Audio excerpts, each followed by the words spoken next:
अब पौराणिक कथाओं पर आते हैं। हम जानते हैं कि इलियड होमर ने लिखा था। वो एक अंधा व्यक्ति था। उसने लिखा कि 14,000 घोड़े हैं, मगर क्योंकि हम जानते हैं कि उसने खुद घोड़ों को नहीं देखा होगा, इसलिए हम मानते हैं कि उसमें किसी तरह की ऐतिहासिक कहानी बुनी जा रही है। मगर आजकल सभी धार्मिक ग्रंथों को उपदेश माना जाता है। तो क्या हमें ये मानना चाहिए कि रामायण महाभारत में भी कहानियाँ गढ़ी गई हैं और उन्हें साहित्य मानने की जगह उपदेश मानना गलत है? मैंने कभी किसी को रामायण और महाभारत को उपदेश मानते नहीं देखा। कुछ खास भाग हैं जो नहीं, वो नहीं मान सकते, क्योंकि वो भ्रम से परेशान हो जाएंगे। क्योंकि महाभारत में हर तरह के लोग हैं, बेहतरीन लोग, बुरे से बुरे लोग, इनके बीच हर तरह के स्त्री पुरुष उसमें हैं। 1 लाख से ज्यादा चरित्र हैं। उसे आप उपदेश कैसे मान सकते हैं? आपने कहानी बुनने की बात कही। मैं नहीं जानता कि आपने यूथ एंड ट्रुथ की बायलाइन देखी है या नहीं। ग्रंथों की गंभीरता से नहीं, गपशप करते हुए मजे में, क्योंकि गपशप हमेशा भरोसेमंद रही है। इतिहास में कभी किसी ने ऑफिशियल बातों पर विश्वास नहीं किया। आधिकारिक बातें चाहे जो भी हों, लोगों ने आसपास अपने दोस्तों और रिश्तेदारों से पूछा क्या हुआ। जब 5 लोगों ने 5 चीजें कही तो लोगों ने उस गपशप में से थोड़ी सी सच्चाई निकालने के लिए अपनी बुद्धि का इस्तेमाल किया। मगर लोगों ने हमेशा आधिकारिक बातों से अधिक गपशप पर भरोसा किया है कि नहीं? सिर्फ आज नहीं, हमेशा से। लेकिन ये देखते हुए कि इस गपशप से सत्य इतना बदल सकता है कि वो हमेशा के लिए खो जाए, तो क्या आपको लगता है कि ये चिंताजनक है? देखिए, पहले तो आप पूछ रहे हैं कि क्या वो वास्तव में हुआ, ठीक? नहीं, हम कह रहे हैं कि आपने जो तर्क दिया है, ये वही तर्क है जो आजकल आमतौर पर यह कहने के लिए इस्तेमाल किया जाता है कि जो इमारतें मुगलों ने बनाई थीं, ये वास्तव में मुगल इमारतें हैं ही नहीं। देखिए, अगर आप और ज्यादा दक्षिण की ओर जाएंगे तो वहां लोग सवाल करते हैं कि राम हुए थे या नहीं, ठीक है? ये बस खराब याददाश्त का सवाल है। जब पूरा देश हजारों सालों से इस बारे में बातें कर रहा है, अब समस्या ये है कि आप बोले हुए शब्दों से अधिक विश्वास लिखे हुए शब्दों पर करते हैं। सारी समस्या यही है। मगर आपको समझना चाहिए, ये मौखिक संस्कृति है। हमने हमेशा बातें करके लोगों तक सबसे महत्वपूर्ण चीजें पहुंचाई। आप उसे महत्वहीन मान सकते हैं क्योंकि वो लिखा हुआ नहीं है, मगर कोई भी उसे लिख सकता है। लोगों ने अब उसे लिख लिया है, अब वो एक लिखित शब्द है। मगर अब कोई सवाल करता है कि राम वास्तव में थे या नहीं। एक जगह नहीं, इस पूरी संस्कृति में अगर हर कोई एक ही कहानी की बात करता है, थोड़े बहुत फर्क के साथ, तो मेरे ख्याल से इलियाद का उदाहरण देते हुए भी उन्होंने यही बात कही कि ट्रॉय का युद्ध जरूर हुआ होगा, मगर होमर का कहना कि 14,000 घोड़े वहां थे, यह साफ तौर पर सच नहीं है। शायद राम थे, मगर जो बाकी चीजें लिखी गई हैं। देखिए, हम आखिरकार भारतीय हैं। हमने शून्य का आविष्कार किया। हमारे पास शून्य का इस्तेमाल करने की खास आजादी है। हम उसकी छूट ले रहे हैं। देखिए, 6-7 हजार साल पहले 100,000 लोग लड़े या 10,000 लोग लड़े, इससे कोई फर्क नहीं पड़ता। इस देश में कहानियों को जिस तरह कहा जाता है, उसमें तथ्य नहीं बल्कि सत्य महत्वपूर्ण होता है। आप एक खास सत्य बाहर लाने की कोशिश करते हैं। उसका तथ्य कि 100,000 लोग लड़े या 10,000 लोग, इससे क्या फर्क पड़ता है? आपको आज उस युद्ध को नहीं संभालना है, वो खत्म हो चुका है। तो महत्वपूर्ण चीज ये है कि मैं उससे क्या सीख सकता हूं, ठीक है? अगर ये एक प्रश्न चिन्ह है तो हम उसके बारे में आगे बात कर सकते हैं। मेरे ख्याल से यही बात उन्होंने भी कही कि जब आप धार्मिक ग्रंथों को देखते हैं, जैसे आप किसी देखिए, उन्हें धार्मिक ग्रंथ मत कहिए, ये देश का इतिहास है। तो मान लीजिए कि आप किसी और साहित्यिक ग्रंथ को देखते हैं, तो आप उससे कुछ सीखते हैं। साहित्य अलग चीज है, इतिहास अलग है। साहित्य काल्पनिक हो सकता है। इतिहास में हमेशा 2 पक्ष दिखाए जाते हैं, इसलिए वो हमेशा आपके लिए कुछ मतलब रखता है। मैं कहता हूं 6,000 साल पहले कोई आदमी था या नहीं, मुझे क्या समस्या है, जब तक कि आज मेरे जीवन में उसका कोई योगदान ना हो, है ना? लेकिन अगर इतिहास लिखा गया है और इतिहास का वर्णन स्पष्ट नहीं है। देखिए, मैं यही कह रहा हूं, वर्णन इस तरह है। मान लीजिए 6000 साल पहले राम की एक पत्नी थी जिसका नाम सीता नहीं था, तो मुझे क्या समस्या होगी? We are हम not ये सवाल questioning नहीं whether कर the रहे हैं कि उनका name नाम was सीता था Not या only the नहीं। name, I'm saying, okay, he was not his. ठीक है, उसके पिता का नाम वो नहीं था, वो अलग तरह के इंसान थे, मुझे उससे क्या फर्क पड़ता है? हम घटनाओं के क्रम पर भी सवाल कर रहे हैं यहाँ You can. कि वे कैसे हुए थे।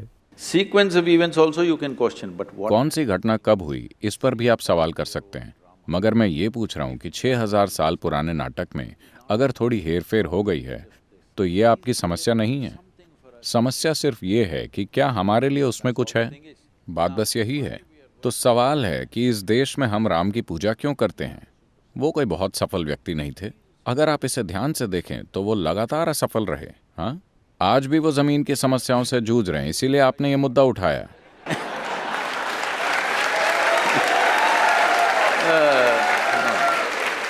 मगर ये आज की ही बात नहीं है, सिर्फ आज की बात नहीं है। अपने जीवन की शुरुआत से ही वो लगातार मुसीबत और मुसीबत और मुसीबत में रहे। देखिए, राजा बनना उनका अधिकार था। 17 या 18 साल की उम्र में उनका राज्याभिषेक हो गया। उन्होंने एक राजकुमारी से विवाह किया और 1-2 साल के अंदर ही उन्हें जंगल भेज दिया गया। वो जंगल में पिकनिक मनाने नहीं गए थे, जैसा कि कुछ टेलीविजन धारावाहिक दिखा रहे हैं कि राम सीता वो सब कर रहे हैं। नहीं, ये उन्हें राज्य से, सत्ता से और हर चीज से बाहर फेंकने जैसा था। इन सबसे ही कोई व्यक्ति टूट सकता था, मगर वो वहीं बस गए। मगर राम एक शंकालु व्यक्ति भी थे। जब सीता उनके पास वापस आई तो पहले उन्हें अग्नि परीक्षा देनी पड़ी। पहले वो आग से गुजरी। We will come there. Don't jump. First, let's kidnap her. हम No. उस पर आएंगे, कूद कर वहां मत पहुंचिए, पहले उनका हरण तो कर ले। Now you're changing the. देखिए, अब आप चीजों का क्रम बदल रहे हैं। पहले उनका अपहरण करते हैं, ठीक है? First, let's kidnap her. All right. Now. अब ये श्रीलंकाई लोग आकर उनकी पत्नी का अपहरण करके चले जाते हैं। आखिरकार वो एक राजा हैं। अगर कोई उनकी पत्नी को चुराकर 3000 किलोमीटर दक्षिण की ओर ले जाता है, ये पता लगाने के लिए कोई जीपीएस भी नहीं है कि श्रीलंका है कहाँ, ठीक है? उस समय में एक राजा होने के कारण वो इसका कोई स्थानीय समाधान खोज सकते थे। उनसे शादी करने के लिए बहुत सी स्त्रियां तैयार हो जाती हैं। वो एक राजा हैं, मगर वो उनकी खोज में जाते हैं, भारी भरकम सेना के साथ नहीं, बस वो और उनका भाई, आम लोगों की तरह। अगर एक व्यक्ति ये जाने बिना कि उसकी पत्नी कहाँ है, वो जीवित भी है या नहीं, या उसके साथ क्या हुआ है, अगर वो 3000 किलोमीटर दक्षिण तक चल कर जाता है, तो इसका मतलब है कि वो उनके लिए बहुत मायने रखती है। Otherwise, why would a man walk that distance? वो वहां जाते He हैं, goes there.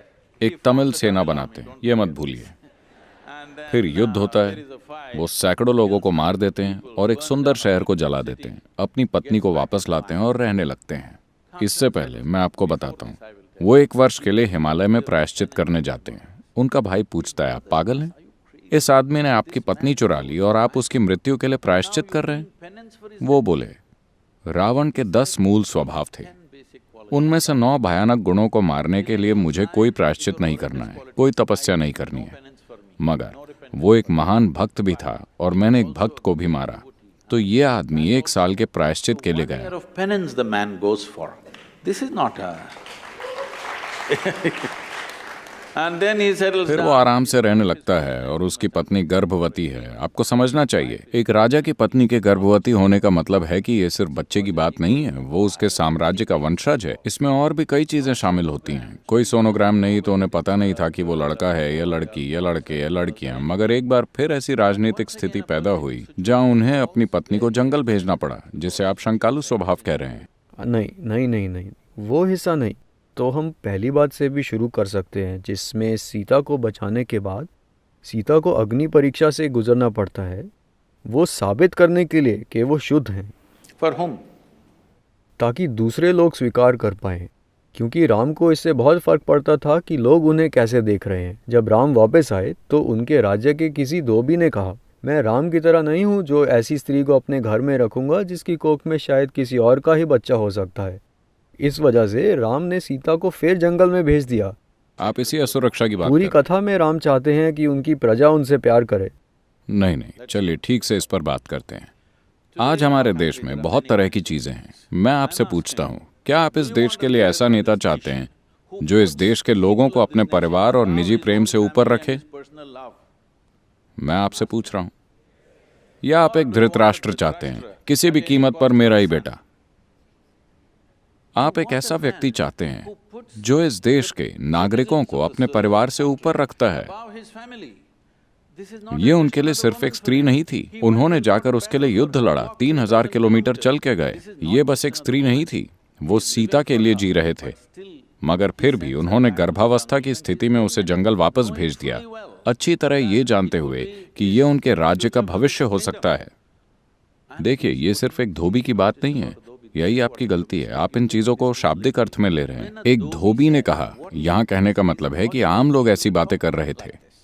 आम लोगों का राजा पर से विश्वास उठ गया है कि वो कहीं से कोई स्त्री ले आए और हमारी रानी बना दिया, क्योंकि रानी को राज्य की माता के रूप में देखा जाता है।